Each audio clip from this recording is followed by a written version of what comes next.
हिंदू धर्म में तुलसी का खास महत्व होता है। तुलसी के पत्तों का प्रयोग अधिकांश पूजा पाठ में किया जाता है। तो वहीं तुलसी में कई सारे औषधीय गुण भी विद्यमान होते हैं, जिसके कारण इसका इस्तेमाल कई तरह की बीमारियों के लिए भी किया जाता है। ऐसी मान्यता है कि अगर घर में तुलसी का पौधा लगाया जाए तो उससे घर की नेगेटिव एनर्जी दूर होती है।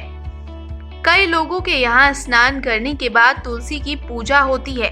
तो वहीं ये भी देखा गया है कि कुछ लोग सुबह उठते ही तुलसी की चाय पीना बहुत पसंद करते हैं। लेकिन अगर आप भी तुलसी को तोड़ते हैं तो आपको एक बात का ख्याल खास तौर पर रखना चाहिए। तुलसी के पौधे को लेकर ऐसी मान्यता है कि रविवार, सूर्य ग्रहण, संक्रांति, द्वादशी, चंद्र ग्रहण और संध्या काल में तुलसी के पत्तों को भूलकर भी नहीं तोड़ना चाहिए। ऐसा कहा जाता है कि एकादशी पर मां व्रती होती है और अगर इस दिन पत्ते को तोड़ा जाता है तो घर में गरीबी आती है।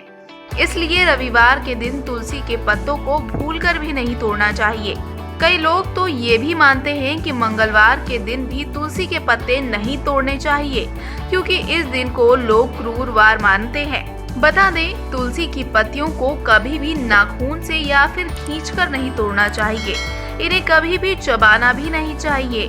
कभी भी अगर किसी व्यक्ति को हम तुलसी खाने के लिए देते हैं तो उस व्यक्ति को हमेशा तुलसी को जीभ पर रखकर चूसना चाहिए, ना कि चबाना।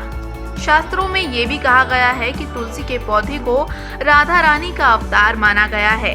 ऐसे में कभी भी तुलसी के पत्ते को बिना नहाए ना तोड़े, ये खराब होता है।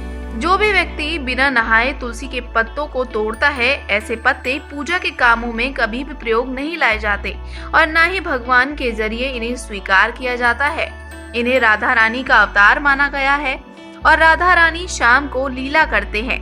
ऐसे में शाम के समय तुलसी के पत्तों को तोड़ना नहीं चाहिए। अगर पत्तों को तोड़ना बहुत जरूरी हो तो इससे पहले पौधे को हिला ले, उसके बाद ही तुलसी के पत्तों को तोड़े।